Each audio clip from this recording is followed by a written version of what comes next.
நடையாய் நடக்கும் வாய் உள்ள மனிதர்களை மறந்துவிடும் ஆட்சியைப் போல் இல்லாமல் வாயிலா ஜீவன்களை கால்நடைகள் மீதும் அன்பும் கவனம் செலுத்தும் அரசுதான் இந்த மனசாட்சி உள்ள மக்களாட்சி அரசு.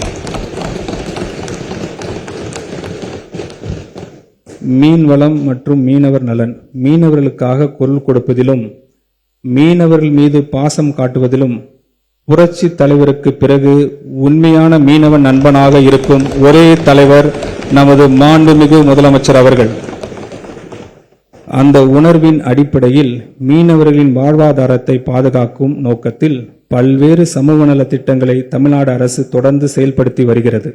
மீனவர்களுக்காக மீன்பிடிப்பு குறைவு மற்றும் தடைகால நிவாரணம், மானிய விலையில் டீசல் மற்றும் மண்ணெண்ணெய், மீனவர்களுக்கு தேவையான நிலையான உட்கட்டமைப்பினை உருவாக்கும் விதமாக மீன்பிடி துறைமுகங்கள், லேண்டிங் சென்டர்ஸ், மீன் பண்ணைகள், மீன்பிடி கிராமங்களில் கடல் அரிப்பை தடுக்கும் பொருட்டு கிராயன்ஸ், அலை தடுப்பு சுவர்கள் என அனைத்து வகையிலும் இந்த தொழில் மேம்பட அரசு நடவடிக்கை எடுத்து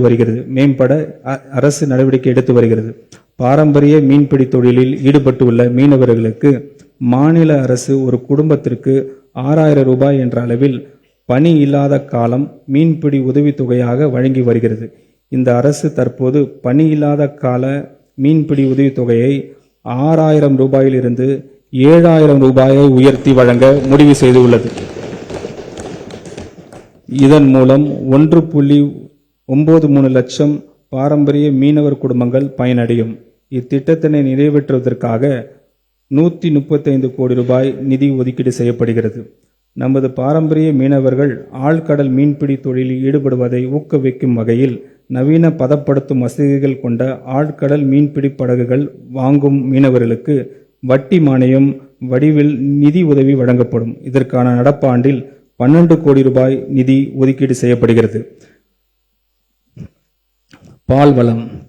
தமிழ்நாடு பால் உற்பத்தியிலும் பால் கொள்முதல் செய்வதிலும் தேசிய அளவில் முன்னிலையில் உள்ளது.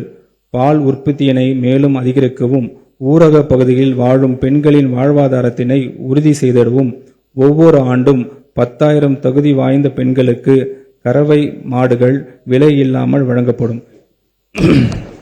மாடுகள் இதற்காக திருத்த வரவு செலவு திட்ட மதிப்பீடுகளில் 57 கோடி ரூபாய் நிதி ஒதுக்கீடு செய்யப்பட்டுள்ளது. இத்திருத்த வரவு செலவு திட்ட மதிப்பீடுகளில் கால்நடை பராமரிப்பு, பால்வளம், மீன்வளம் மற்றும் மீன்வர் நலத்துறைக்கு 4880 கோடி ரூபாய் ஒதுக்கீடு செய்யப்பட்டுள்ளது.